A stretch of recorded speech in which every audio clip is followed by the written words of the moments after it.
Hello, hello world, hello internet. We're live.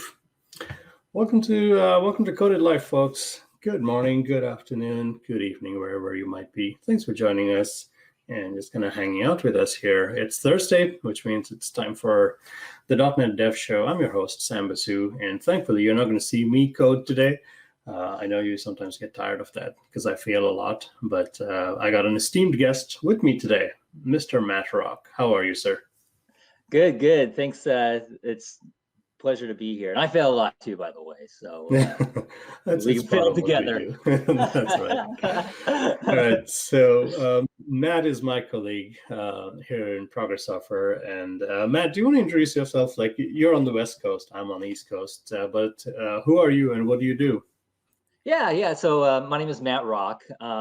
I work for Progress Software. I'm part of. We were recently acquired by Progress just in October, Chef, and I am a senior principal engineer on our Habitat team, and I basically am. Historically, I've been kind of in charge of getting Habitat, working on Windows. So when I started on this project. Boy, it's been like 4.5 years now, and back then it was like Linux only.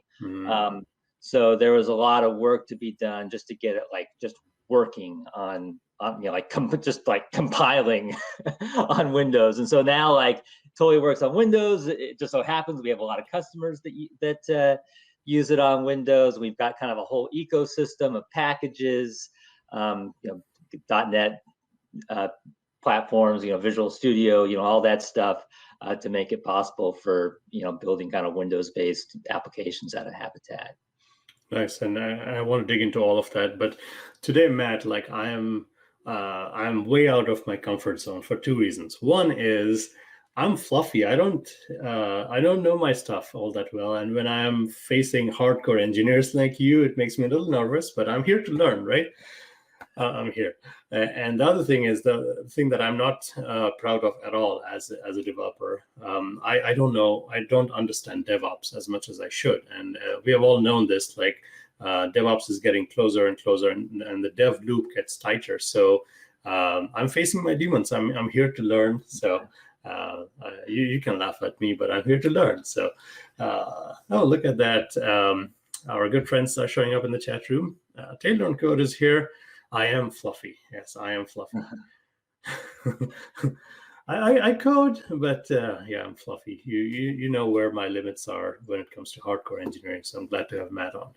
So Matt, you mentioned a few things here. Let's bring up your desktop so we can maybe start talking through. So Chef Habitat. This thing is open source. Yeah, I see your screen now. Okay, good. Yeah. Yep. So what is this? And start us off from the beginning. How does it help?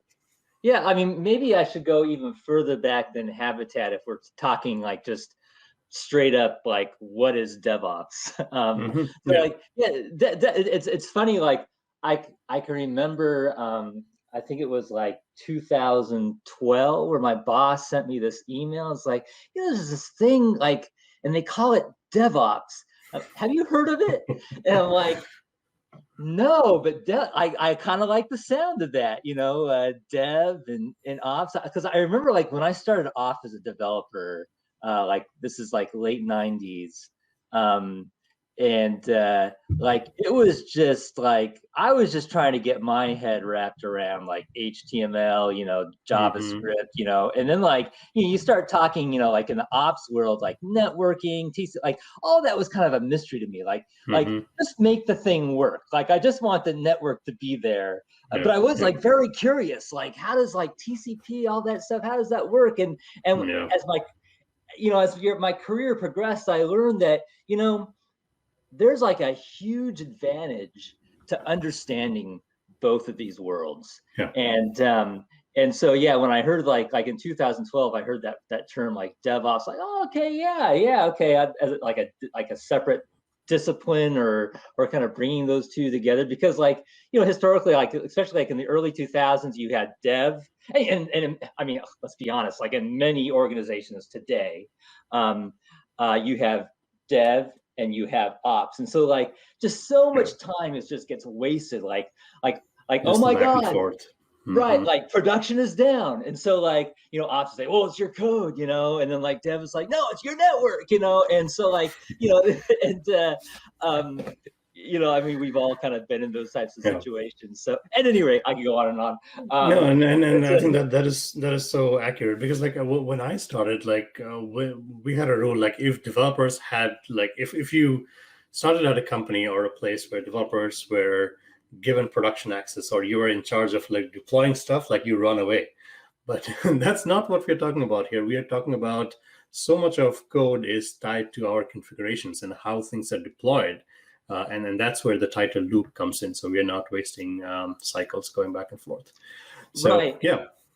Exactly. And that's what a lot of products that that Chef has historically produced, like, what people know as Chef, and we'll talk about that in a little bit, and Habitat. It's all about kind of bringing those two worlds together in code, because, like I said, like so much time can be wasted, throwing things over the fence, Right. where the developers, okay, here's our DLLs, here's and good luck, and I hope everything works in that environment, and inevitably Yeah. it doesn't, Yeah.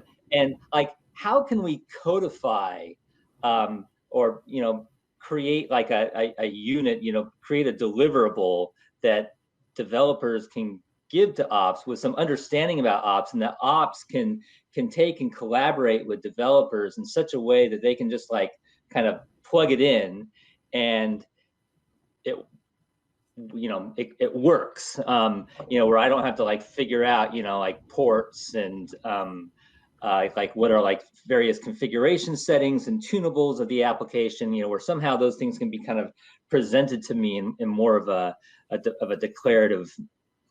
declarative way. So Right.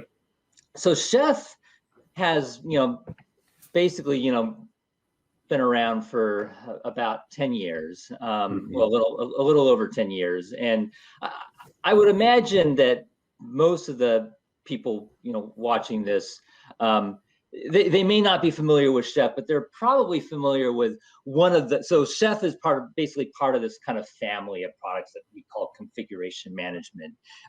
So you might not be familiar with Chef, but you might be familiar with, let's say, Puppet, Ansible, and the Salt.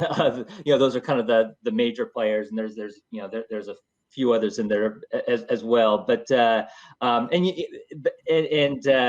all of these things kind of basically do the same thing. Basically, I've got a server, and I want it to look a certain way. I need it to be a web server. I need it to be an Active Directory domain controller, or I need it to be something. And in order for it to be that thing, it's got to have these particular applications installed on it. It's got, in the Windows world, might have to have these particular Windows features enabled, these particular IAS settings configured just right. And I have worked when I personally got fired up on DevOps and made this like a career for myself. I was working at Microsoft basically, and I was so I worked on this team. Actually, the team I worked on the time, it was the Visual Studio. Oh my God, I almost forget. It was like this web service where you could go into Visual Studio and you can bring in various codes. It was a Visual Studio Gallery. That's what it was. Okay. Yeah, I remember. So I was a developer on that team, and so like we would have to set up these environments, these staging environments or QA environments, and so like the way it worked, we had like vendors that would set up the environments, and then we would deploy our stuff to it, and like just inevitably, like all the time, it failed, and we wasted so much time. And so one day I said, I talked to one of the the individuals that was responsible for setting that stuff up, I said, can you, like, just show me your scripts that you use to set up the environment? Because like we have our own scripts for setting up our own dev environment, like our own like developer workstations environments. Maybe maybe we can work together to, create something that won't fail all the time. And so what I got was like this 50-page Word, Microsoft Word document. And first of all, let me just say, this was a long time ago. Not everybody at and if for those that have worked at Microsoft, like it's many companies and everybody does something different. So I'm not saying that everybody was doing this crazy thing, but in my world at that time, I'm presenting with this 50-page Word document of screenshots of dragging folders. I'm like, oh my God, if somebody were to go through this and it worked, like they should get like some kind of a miracle. Yeah, right. And so what Chef is about is basically codifying that. Like we're not doing Word documents, we're doing code. And the idea is that, you can run, like in Chef, we call them recipes and cookbooks. Oh, nice. And we have this like whole kind of nomenclature in Chef. It's all food based, which really makes, Googling this stuff a lot of fun. It does, yeah. But at any rate, so the idea with Chef is that, I run an IIS cookbook, and I configure it a particular way, and I end up, at the end with an IIS server, with, my sites and applications and port mappings and all that, configured the way I would want it, or I have my application on it. So people, use these types of configuration management packages oftentimes also to set up their own personal software that they develop. And what we found was that using Chef to do that, it was totally possible, but there were certain certain primitives and certain just kind of ideas that you kind of had to like do a lot of coding for yourself. Like, for example, if I want to update my software, like there was nothing like intrinsic to Chef that says, hey, here's the software update feature. You would have to code your cookbooks in such a way. And all these cookbooks, they are literally code. So in the Chef world, it's Ruby. I see. You don't have to be a Ruby expert, but people, in order to do certain things like update an application, you almost have to become a Ruby expert, because you have to like write a lot of, and so just like what if we could create something that was specific to automating your application? So while Chef is about automating kind of your server, like the server is kind of the focal point of the automation. What if we had something where the focal point was the application, and we could have in it features that were specifically for application packaging, application deployment, updating, managing little configuration tunables and things like that. So that's kind of how Habitat was born. And so it kind of tries to take that DevOps concept really kind of deeper. Like DevOps tends to, in my experience, DevOps historically tends to be a little bit more ops than dev. And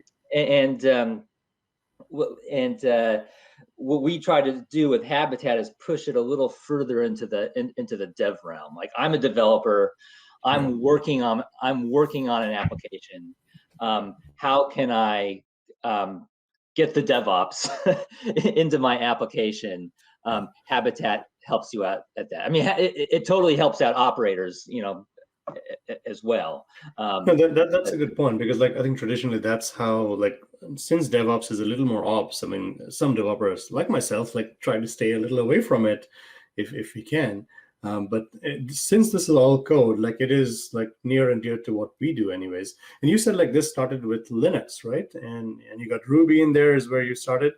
But how does this translate to like the .NET world for servers and apps. Yeah, it's interesting. Like I said, I fell into DevOps and kind of fell in love with this whole idea back when I worked for Microsoft. And what I found, so at that time I started looking into like, so what's out there? Like what kind of tooling is out there? And at that time, so again, this is like 2011, 2012. At that time, the world was very Linux centric. There were a few things, in the Windows world out there, but really, the lion's share of that domain was in, like package management. This is right where NuGet was being birthed. Mm-hmm.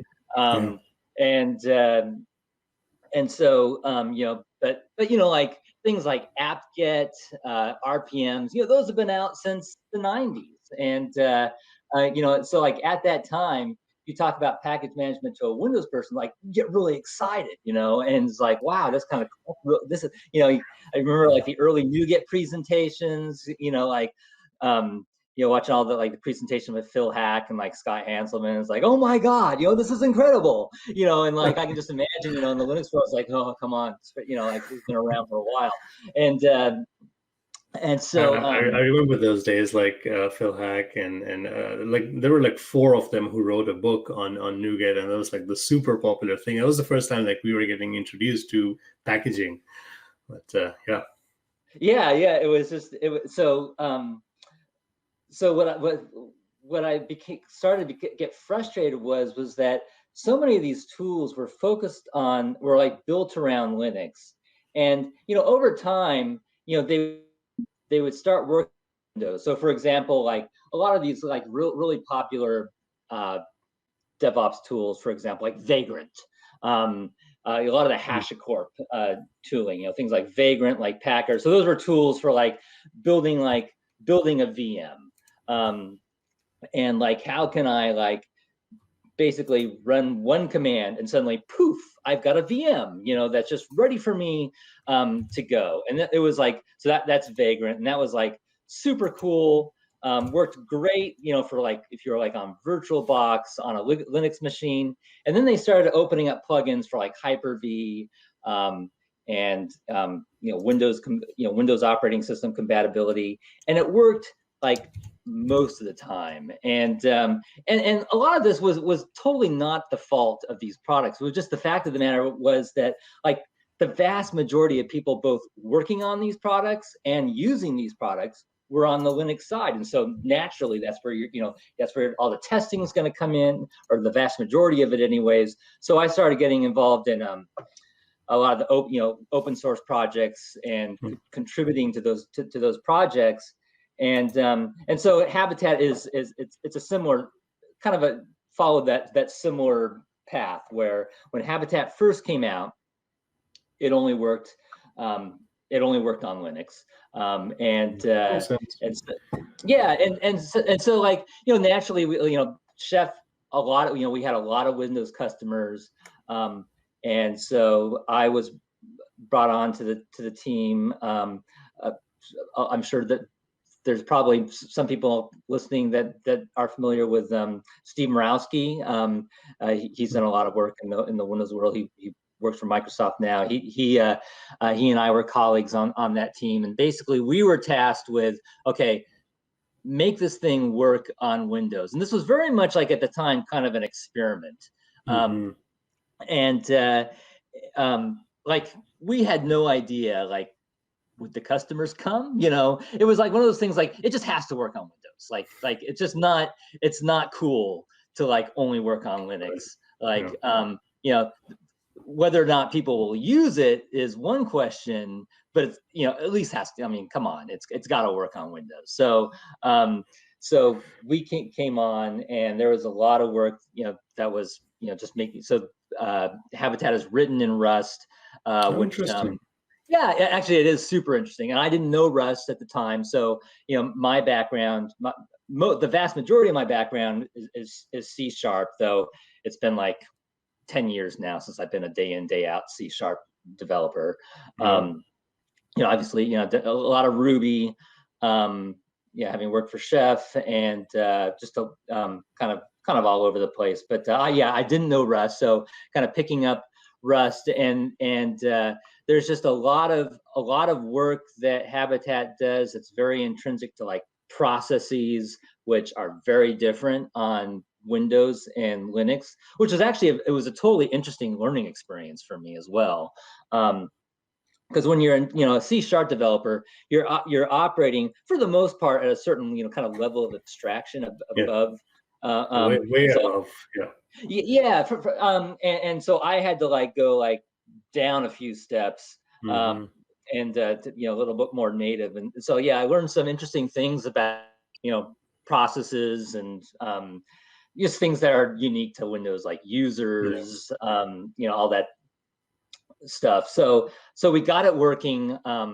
We got it working on Windows, and then like it just so happened that like over time, some of our largest customers and users of Habitat were Windows shops, and just found themselves gravitating over to this. So what that means to have Habitat working on Windows. So first of all, just to be clear, you do not have to know Rust to use Habitat, but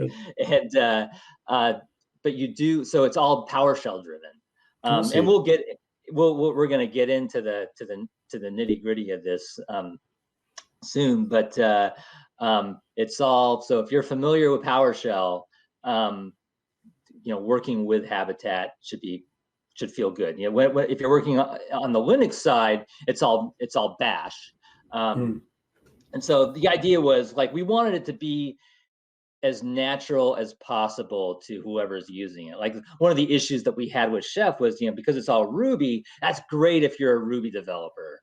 But if you're a C# developer, like it's totally like you don't have to be an expert, and it's what I've found, especially like in the last 5 to 10 years, a lot of us have become more polyglot developers than we were before. At least that's certainly has been my experience. And so, just to kind of make it in this industry, you kind of have to always be learning. And it's in the mindset actually, and this is one thing we do talk about. Like I think of all like the different languages, like C# developers tend to be very closed-minded. Like we don't, we're not as open to learning other stuff and dipping into other things as we should be. But so you're saying like even if I don't know, I can at least get around. I mean it's code, so I can read, I can understand. So totally, Okay, I posted the link to what you're showing, or maybe you're looking at the community chef.io tools. So this works in Windows. Is this where we start? So like if you were first getting, this would be where you would start. You would probably go to the, you got to get started. This is going to kind of drive you through like how do you download Habitat, and you can go through the docs. What I like to spend kind of I just want to I do want to show this, but what I'd like to do is kind of actually like let's just get our hands dirty and just do it.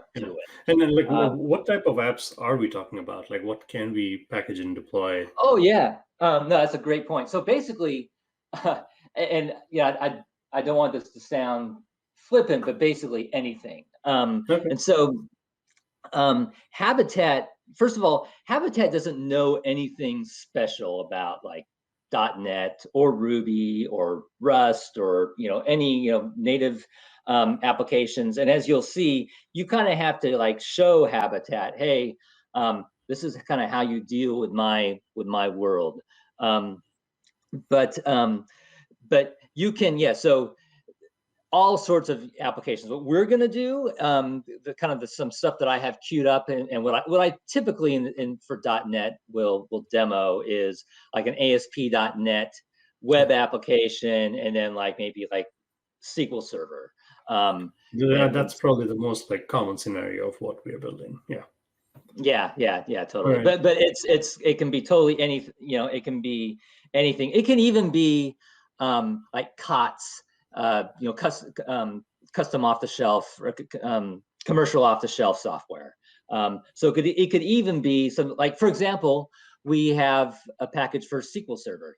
We don't have access to the source code of SQL Server. We certainly don't develop SQL Server, but as you'll see, it can be handy to have SQL Server packaged and interact with other packages in a Habitat world.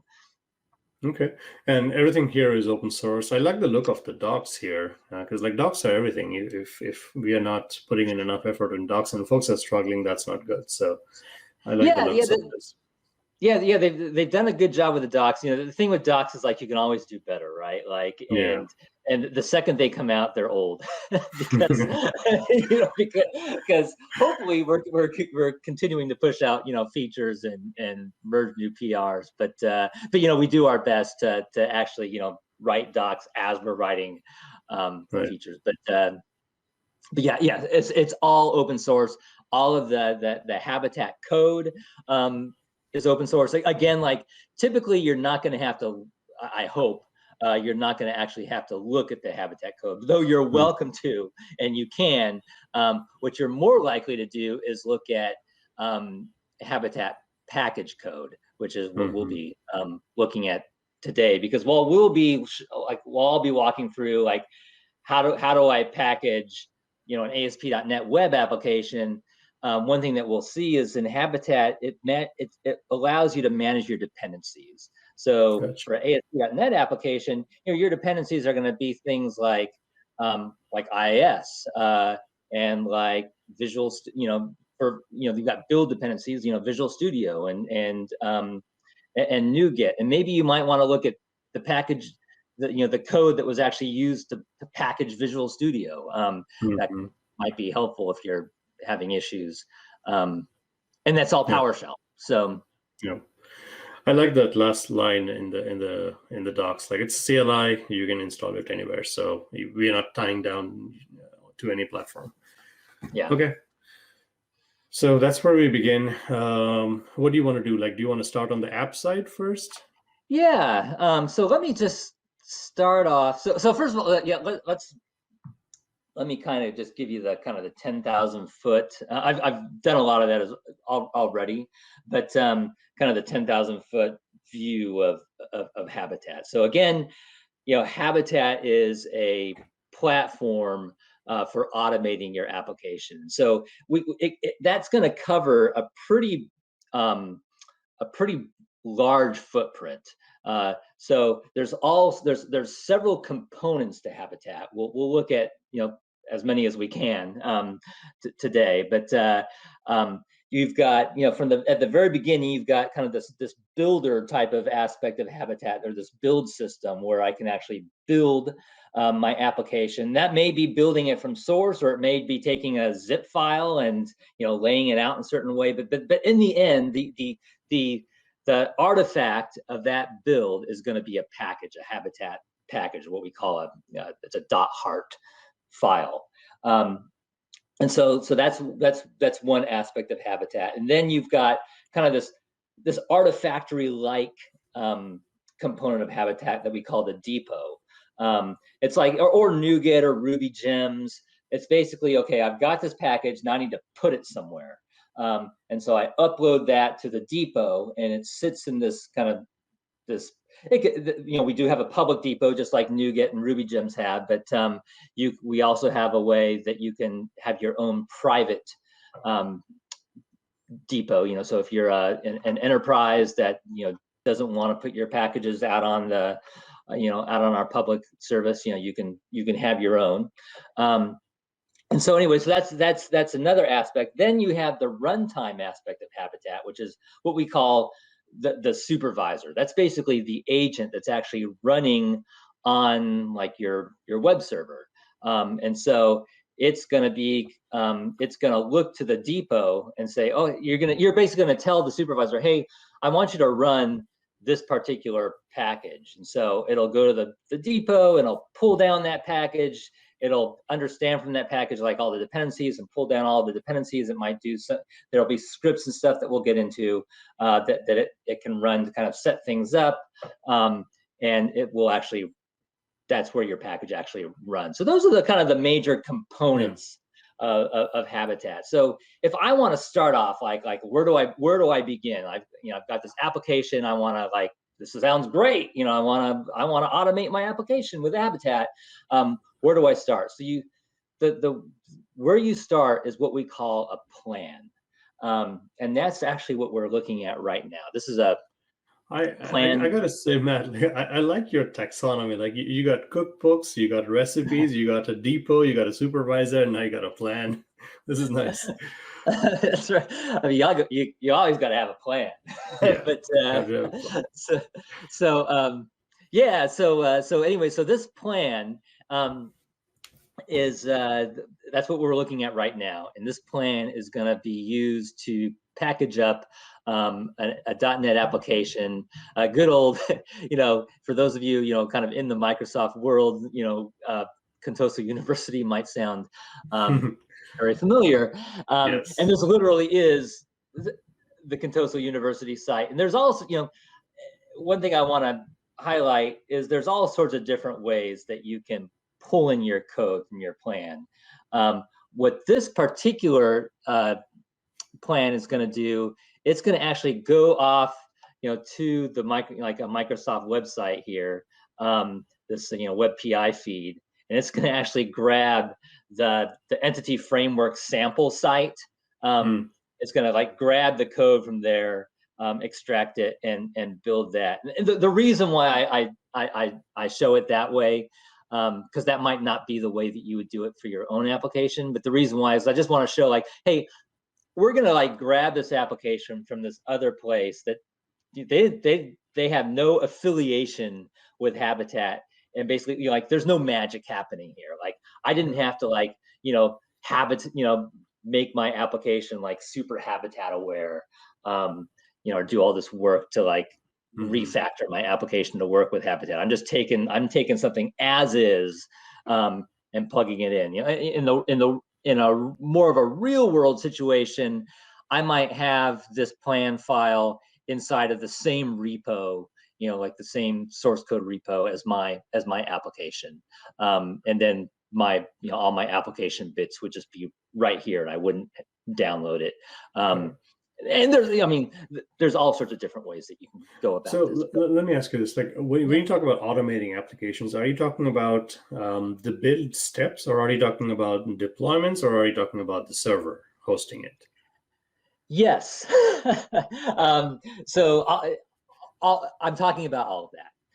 Okay. Yeah. So we're gonna go through all of that. So basically, we're gonna start off with a build, and we're gonna build this application. We're gonna end up with a package that's going to get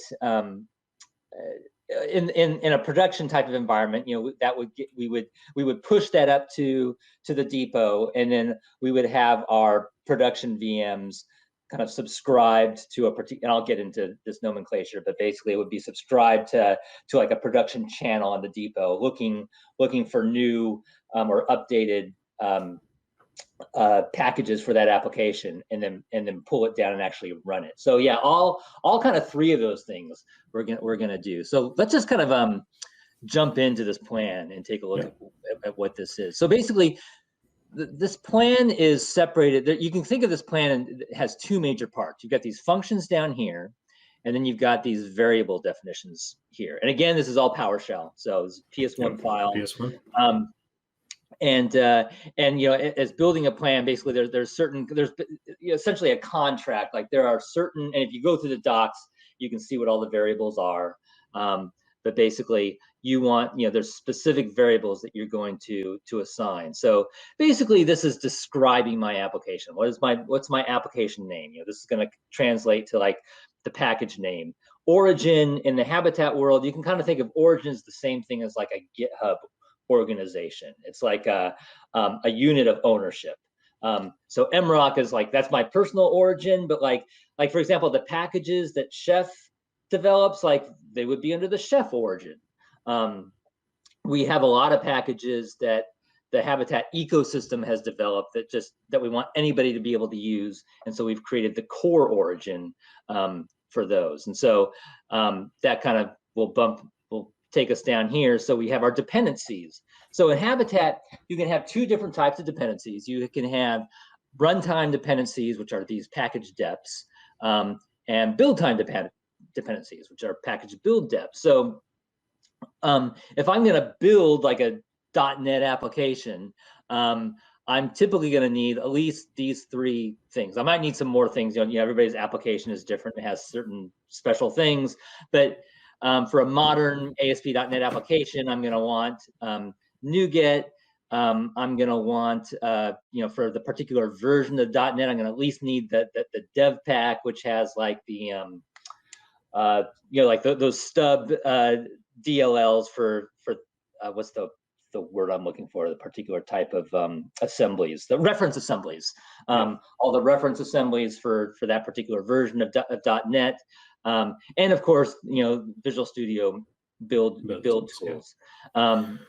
So I got a question here, Matt. So when I look at your build dependencies, so like at what point is the transition? So you have your app which has configurations on your NuGet package dependencies, but here you're just bringing in, like at what point does the app do the build and go read into the app's configurations of bringing the dependencies versus this? Yeah, that's a good question. So when we get down here, we're going to see how we're going to actually use those dependencies. Oh, I see. Right. The NuGet restore. Yeah.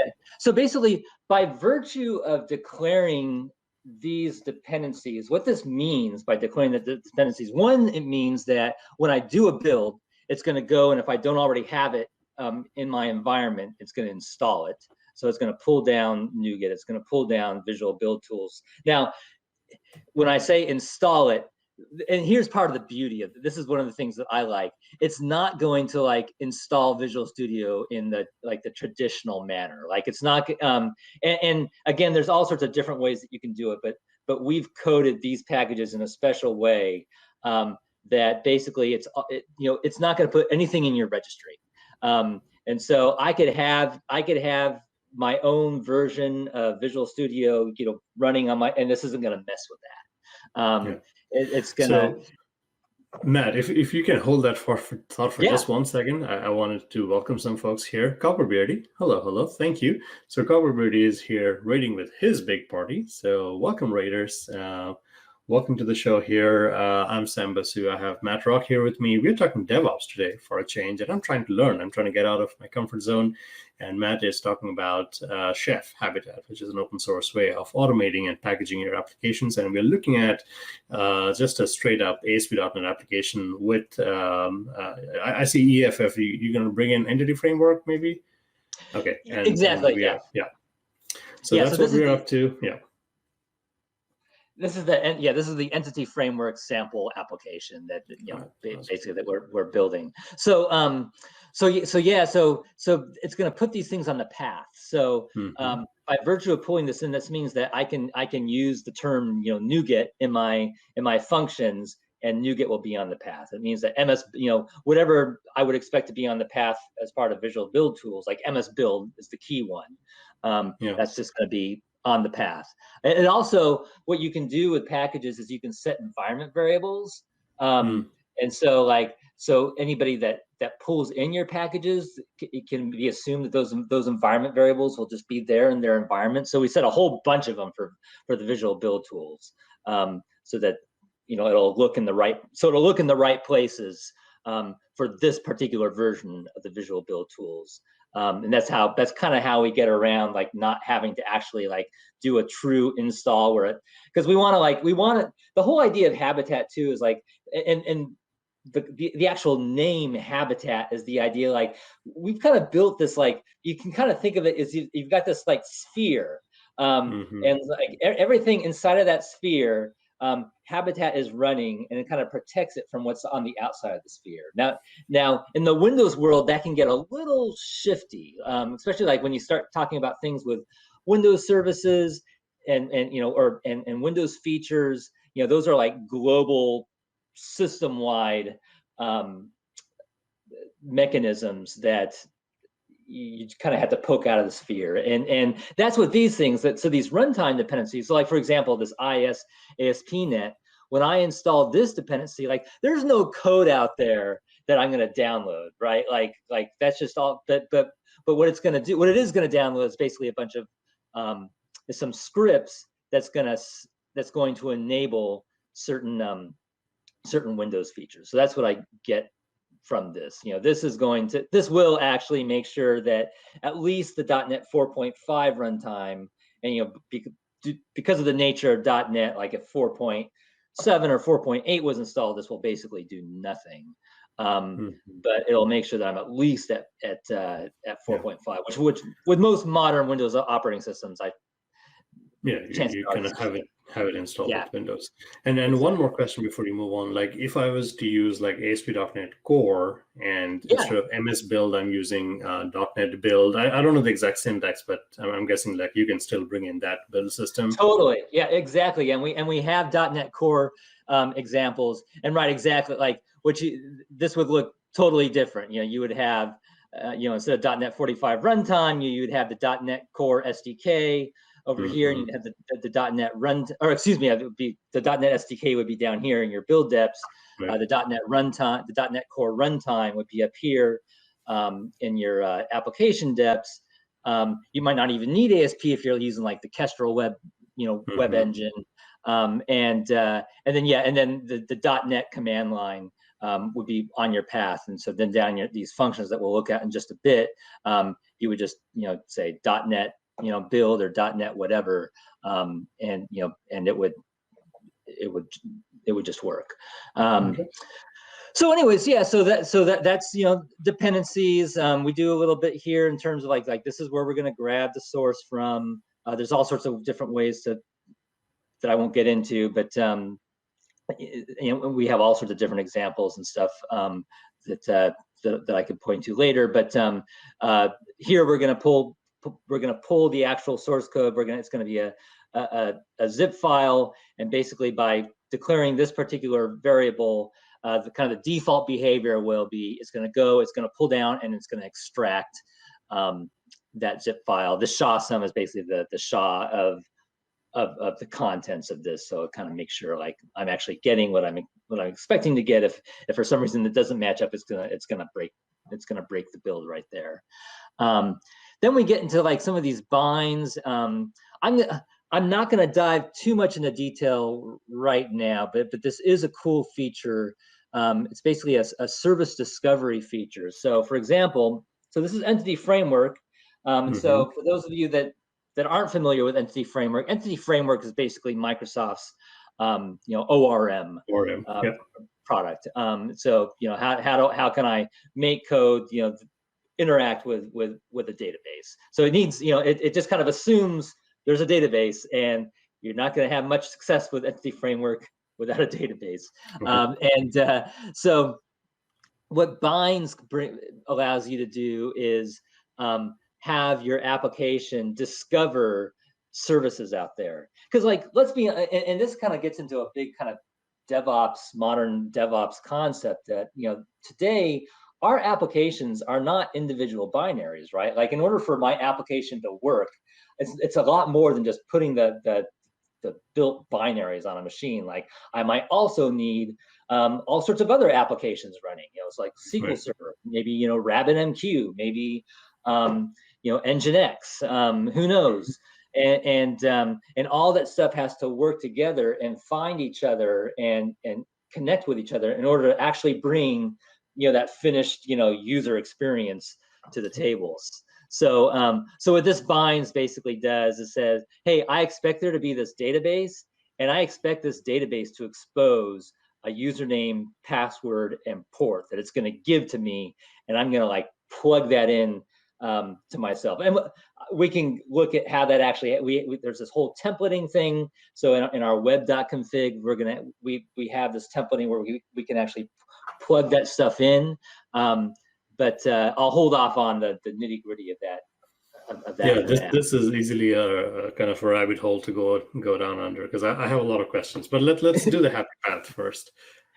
Yeah. So this is where the rubber meets the road down here in these functions. So now I've kind of done the basic up here. I've done the basic description of my application. What I depend on. Now I tell Habitat, okay, this is how you do the thing, and so this is going to look totally different, depending on what ecosystem you're working out of. And So for example, so we offer basically a set of functions that you can override and define your own behavior. And so here, basically what's happening is you're defining, hey, this is how I build a .NET application.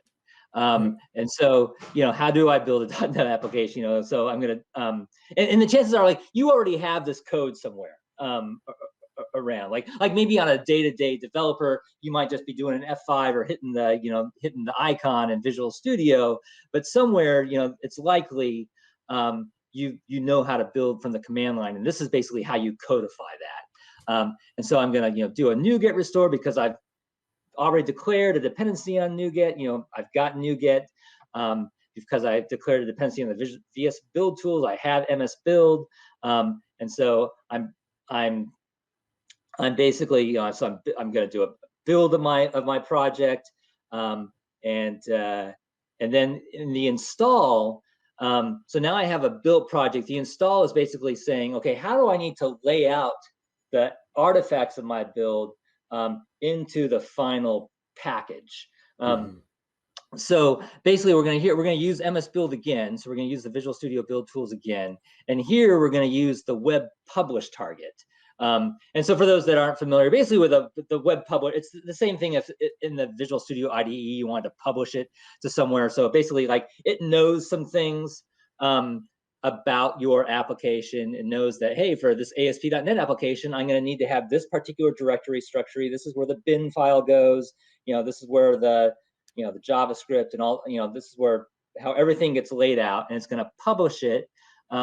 And we're going to publish it to this particular variable. So this variable is something that's defined in the Habitat build our build code.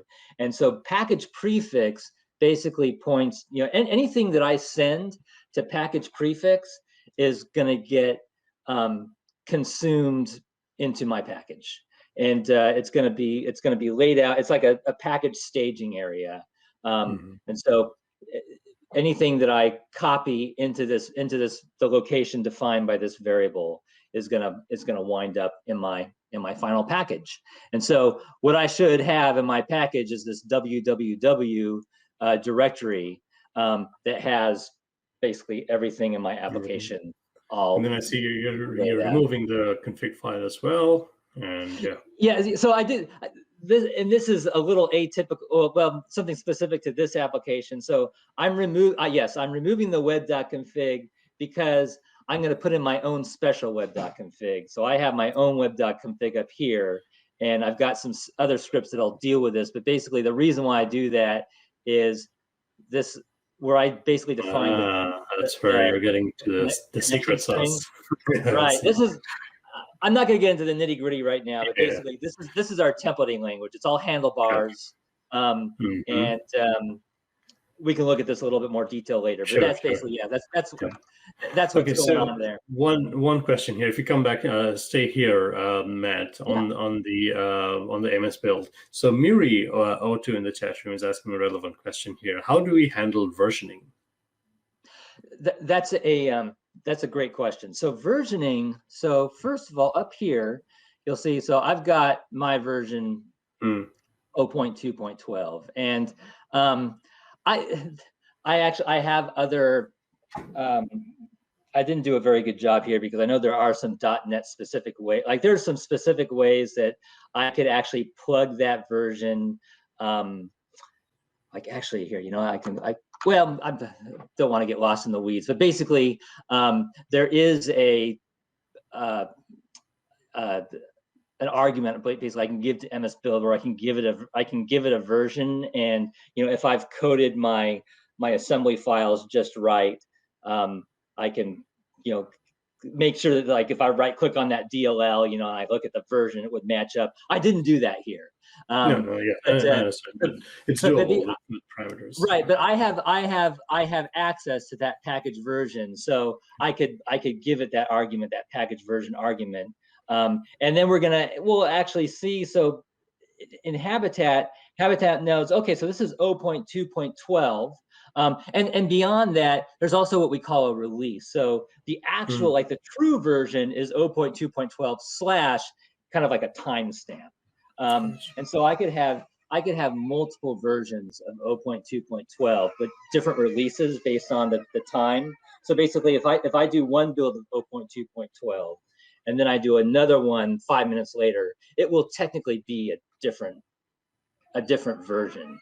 And and then if I've configured my supervisor in such a way, it will, say, oh, hey, here's a higher version, and I'll pull that new version down. But, gotcha. So Matt, the idea that I'm getting here is like we are literally scratching the surface. We may have to kind of have you do the happy path here, and then have you kind of come back and teach us more on upcoming weeks. So there's a lot in here. There is a lot here. Yeah. So you got the build plan here. What's next? Like, can we see this like working? Yeah, totally. So what is next? So next, so here I am. So now let's, I'm in the command line. So this brings up another kind of key component of Habitat I didn't really talk about first, but it's basically it's an environment where we operate the build. So first of all, let me just say hab. There's this hab command. Everything is done with that command. That hab, because I've installed Habitat. It's on my path. And everything I do is going to be with that command. So the first thing I'm going to do, first of all, I just want to make sure that I'm actually inside. I'm at the path that I'm on. My working directory is my application, which it is. So this is the exact same location I'm in VS Code over there. So I'm going to do a hab studio enter, and I'm going to pass this -d, and I'll talk about that. So what's happening now is it's actually spinning up a Docker container, and that's what the -d does. So there's two different versions of Hab Studio Enter. One is a non-Dockerized, one's a Dockerized, and there's the great thing about having it Dockerized is that it's totally isolated. And so the whole point of the studio is that it is basically, you can think of it as a clean room, where I'm going to build and kind of work with my application separate from my environment. So like one of the some common pitfalls that you have in any ecosystem, but in .NET as well, is I'll build things in my system, and because I have certain things on my path, certain things in my registry, maybe I've got the redirect, the redirect module in my IIS, locally. I build, everything works great locally. I deploy it to some, production or staging or production environment, and then it fails horribly. And not only does it fail horribly, but like the error messages that I get don't immediately alert me to what is wrong, right? of course, And that's why we see friends don't let friends right click and deploy to the cloud. Right.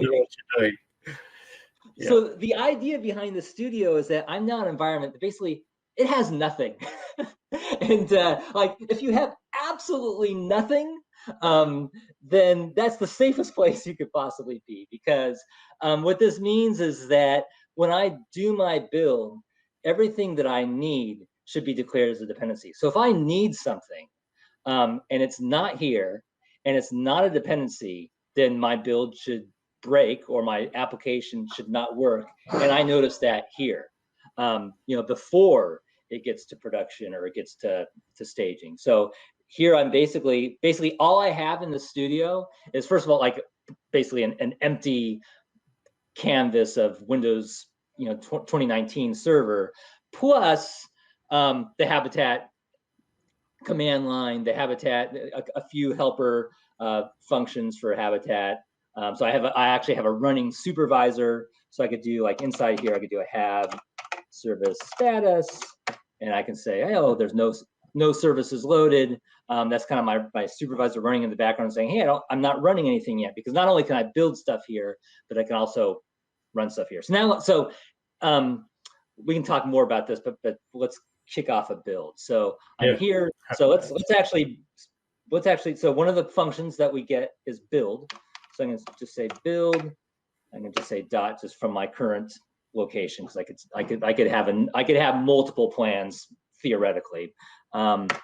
So now what it's doing is basically, first thing it does is it goes and looks for a plan .ps1, and there's kind of a strategy that it has for finding that. The first place it's going to look is just in the folder that I tell it to, which is the folder, our current folder. If it doesn't find it there, it'll look for a habitat folder and see if there's a plan.ps1 inside of that habitat folder. It's possible to build plans that target multiple platforms. So you might have, for example, a .NET Core application that you want to have packages for Linux and packages for Windows. And so we have a way of basically, you could have directories underneath that habitat directory that has like x86 64-Linux or x86 86-_64-Windows. At any rate, that we're just sticking with the defaults here. So it finds our plan.ps1. And so then the next thing it does is it starts going through the dependencies. And because this is a brand new studio, like I said, it has nothing. So it has to pull everything down from scratch. And of course, what takes the longest to pull down? Visual Studio 2019, because it's huge. It's like a half a gig. And then it also has, and it verifies that basically what it's doing. And so it's, every single package has a checksum. And again, because it's huge, it takes a little while for it to like calculate that checksum. But eventually, so what's going to happen? So this particular place is the place where I get to talk, because it just kind of sits here. But you can see up here, like, pull down that dev pack, pull down the NuGet. And so as soon as it finishes this, it's going to just jump into this build, and it's going to do the NuGet restore. Let me ask you a question here. So this is a fresh studio that's got nothing, right? But like once you do it for the first time, like you're on a server which has those artifacts, the build things that you need, like could you reuse so it doesn't keep doing this?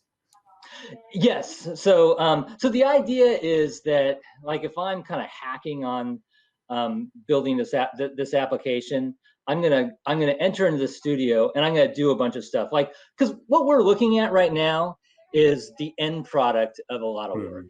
Yeah. I mean, it doesn't look like much. Like we have 44 lines here, but I can tell you that and especially as Habitat has evolved, like this used to be a lot more lines, but as Habitat has evolved, we've gotten to the point where like we don't have to be as verbose. We can just tell it this. But when you're starting off, like, you kind of think, yeah, I'll do a NuGet restore, I'll do an MS build, and it'll just work. But maybe it's not that clear. Maybe maybe there's some, like I said, all applications are different. Maybe my application has some legacy thing that I got to run some Perl script, to do something. And so then I might have to have a build dependency on core/Perl and or Python or whatever.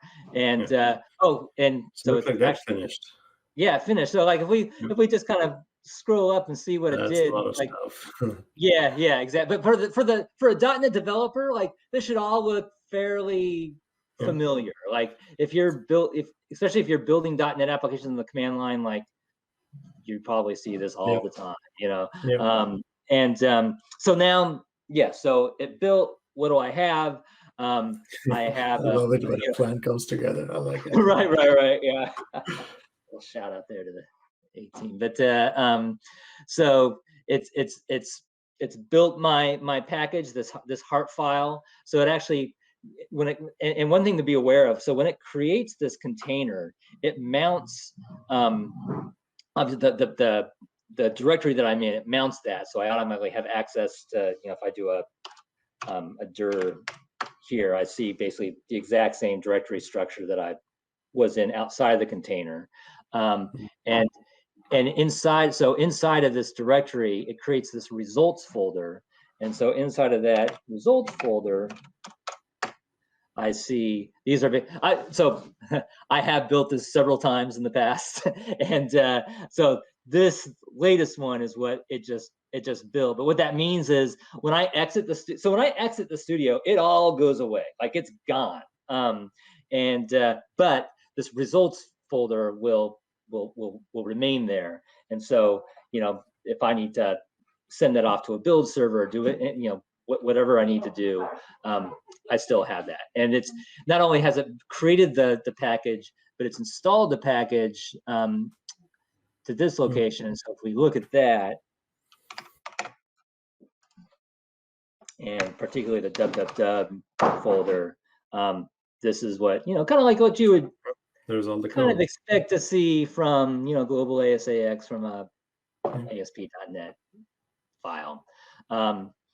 Now, we can't really do anything with this application. The reason why is because, and I should have done this to begin with. So hab service load SQL Server. So now it's going so we can't do anything with it because we don't have a database. So what this is doing is it's pulling down SQL Server from and now it's it's running SQL Server. Well, so let me show you something. So I can say get supervisor log. So this is this is kind of some friendly output that we get. But if I really want to get the nitty gritty, like what's the supervisor doing behind the scenes, and I have loaded SQL Server. So when I load SQL Server for the first time, it actually has to install SQL Server. So this is the SQL Server log. So it's actually installing SQL Server. So if the first time I do this, it installs it. Now here's while this is running, and just stop if we need to stop. Just stop me, and we can continue later. I got another 12, 14 minutes before I have to go get our kid from his he's doing like a half-day play school. So another 15 minutes is what I got. Okay, that should be perfect. Actually, that should give us enough time for this to finish. But while this is working, I can show you another really cool thing about Habitat. So here, I have to in the studio, the first time I load this, I have to wait for this thing to run, and which is kind of a pain, but that's just the way things are. One feature of Habitat is the ability you can export your packages to a Docker image. And so if there's special install logic, we didn't get into this really, but every package has this directory called a hooks. Every plan, you have a plan file that we've seen, but you also have a directory called hooks, where you can put in scripts, and so there's this install hook. And so, for example, here's some special logic that I would want to run when I install the application. This is only going to run when I first install the application. So the install hook for SQL Server is actually quite more involved, and it actually installs SQL Server. But if I want to if I want to export this to an image, part of what it'll basically do, because Habitat knows so much about my application, knows what all the dependencies are about my application, it has everything that it needs to create a Docker build file, and part of that build will run this install script. And so, for example, for SQL Server, I've built a SQL Server image, and when I built the image, it ran the install as part of the build. And so now, whenever I go and run that, when I start up and run that SQL Server container, it's already got SQL Server installed and ready to go. The other thing is so for a web application like this, well, this is my install script for this particular application. This is going to install some PowerShell modules for DSC.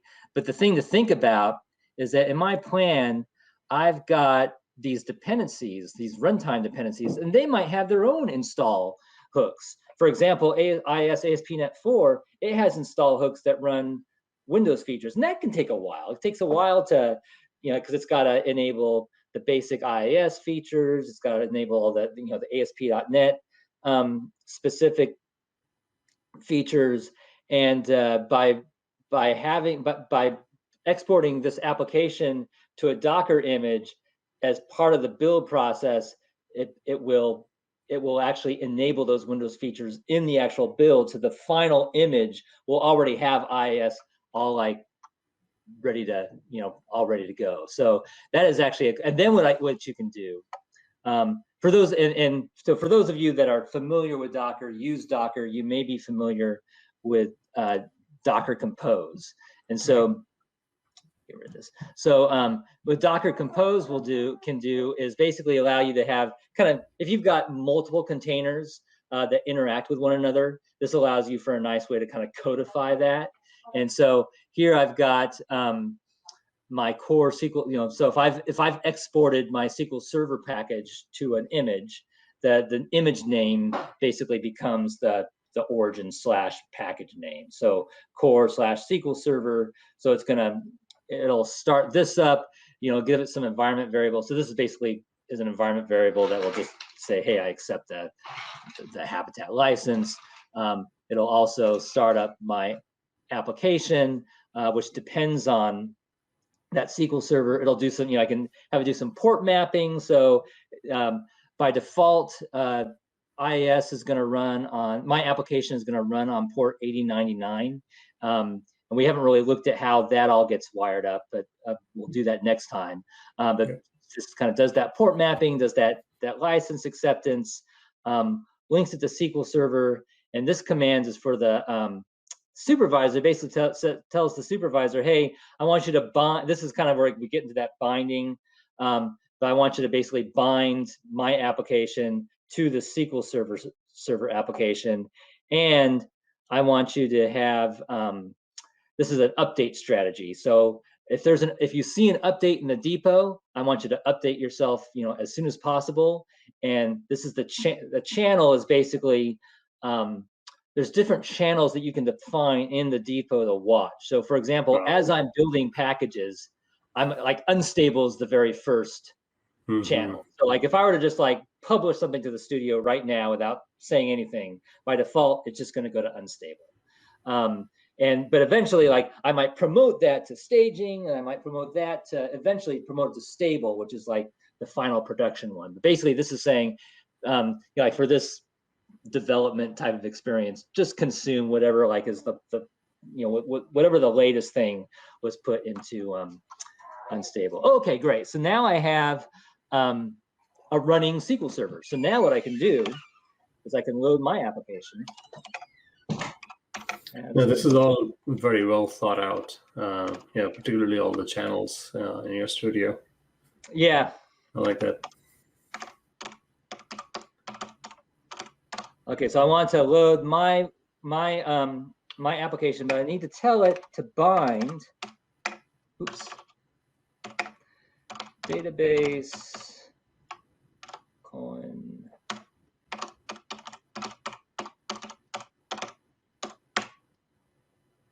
Spell that right. Yep. Okay. So now if I look at the supervisor log, I'm going to see some other things. Okay. So now it's going through all of the install hooks. So for those that are familiar with like setting up Windows features on the command line using this uses DISM, and like for those that are like, why did I use DISM? I use DISM because it's basically the most compatible. Like this will work on Windows 10, it'll work on Windows 7, it'll work everywhere. Whereas like certain PowerShell modules that work with Windows features will like only work on server SKUs, which would work here, but when we're coding those the core packages that we maintain, we want to work on as many platforms as possible. So this is basically setting up IIS, and again, this is like a one-time deal. Yeah, like this won't happen again. Like if I were to load this, if I were to unload it and load it again, it wouldn't need to do this again in this environment. Of course, like again, when I exit the studio, it all this all goes away. It's like, so the beautiful thing about this, or one of the things that I particularly like, is that this isn't messing with my laptop. This is all happening inside of the sanctity of this Docker container. So like I might have special IIS settings that I like, don't touch this because this is my personal IIS, place. So anyway, so now it's looks like what it's doing is it's done all the IIS setup. So now it's pulling down some DSC PowerShell modules. So for those of you that aren't familiar with DSC, so DSC is something that's native to PowerShell, desired state configuration, and it's really kind of, you can think of it as a small configuration management engine that basically ships with Windows, and it makes setting up certain, especially Windows specific things very simple. And so I'm not gonna get too much in the nitty gritty, but we do ship, included in this, in the package is this website.ps1. And this is, if you're familiar with DSC, this should actually look somewhat familiar, but basically this is the way that, and this is not necessarily Habitat specific, this is DSC specific, but Habitat can interact with DSC and basically say, hey, I want you to set up, an application pool and a website and an application. Everything that you see in these double curly braces, that's Habitat's templating, and Habitat is actually going to inject at runtime, is going to inject. So by the time it gets to PowerShell, it'll inject its own values in there. Okay, great. So now here Contoso University is running. Yeah. So now what I want to do is I want to actually let's like take a look and make sure that we're not lying. So actually, because I didn't do port mapping when I set up the studio, I need to figure out what is the IP address of this container. So let's do an IP. Oh yeah, it's not localhost because you're inside a container. Yeah. So I know it's running on port 8099. So I'm just gonna say H.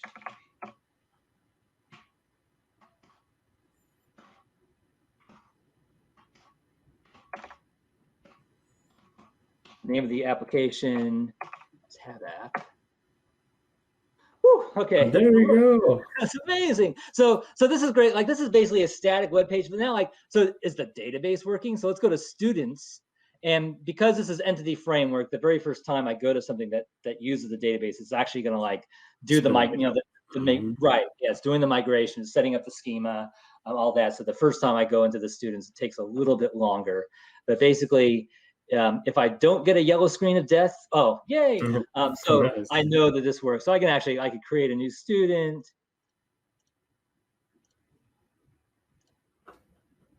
And I know that database activity is happening. Yeah. So yeah, I think like that probably a good topic point for. Yeah, this is very cool. This is the happy path. And there were so many hooks that you talked about where we could branch off, like the DSC thing. That's a whole other templating thing, and you got your hooks. But nice. And this is a Docker, like, what do you call it? Is it an image or like a package? Really? I mean, you can take it anywhere else if you want it to. Yeah. So the studio itself is a so like when I start the studio, like there's a studio image, and when I start it, it creates a container. And so I'm working inside that container. And so when I exit this container, in fact, I'm going to exit it right now. So it's gone. So now, like that whole thing, like once this exit finishes, it'll be like, yeah. So it's totally gone. And if I were to have to go into that, I have to do all that over again. But what persists is those right. This thing I would do like a hab upload package upload, and I would give it this this path, and it would upload it to, it could by default it's going to upload it to our public service, or I could set some environment variables or a command line argument to point it to a private depot. But that's basically kind of like in the real world, like once I actually have something that I want to like hand off, that would be the next step, is that's my package. And like I said, I could export this, like I can actually create a Docker image off of that, and then I could do that stuff with in fact, if I were to do a dash pose up, you would just basically, because I've already exported all this stuff to an image. And so what it's going to do now is it's going to basically spin up, it's separate Docker containers that are specifically running these. But at any rate, yeah, you can see that kind of spinning. And because that image already had SQL Server installed, like it didn't have to do the whole install because the Contoso University image already had IIS set up. It didn't have to like do all that either. And by the time like this is done, like I'll have something up again ready to go. So this is very cool, and it's just kind of eye-opening from a pure developer standpoint, like how much power there is when we codify our automation and our deployment and our packaging. So this is awesome. So thank you, Matt. Thank you for kind of getting me started from scratch. Here's how you get started. So folks in the chat room, I have the Habitat URL plugged in. So if you wanted to go and start taking a look, it's all open source, and everything Matt showed you can do right now. And yeah, so chat room, Taylor and Code, Curious Drive, Muriel to Copperbeardy, everyone else working. Thank you for hanging out with us, particularly me as I learn all of this DevOps stuff, which is fascinating to me. And Matt, thanks for taking the time. I know it's early morning for you, but thanks for taking the time at the start of your day to come and teach us this stuff. Yeah, and then Chad is still here. Thanks for the great info, is what he's saying. So yeah, this is great, and I have so many questions, but let's bring you back another time. Yeah, I'd love to. Yeah, it's been a pleasure. Yeah. All right, folks, so thank you so much. And I think that's it going to be. Let me take down your desktop, but it looks like your Docker image is still kind of building and going along. But thank you, Matt, and thank you, everybody. I think that's it from me today. We'll have a couple of streams tomorrow, so that should be fun. But yeah, come and hang out with us whenever your time permits. And thank you, and have a great rest of your day until the next stream. So thank you. Bye-bye.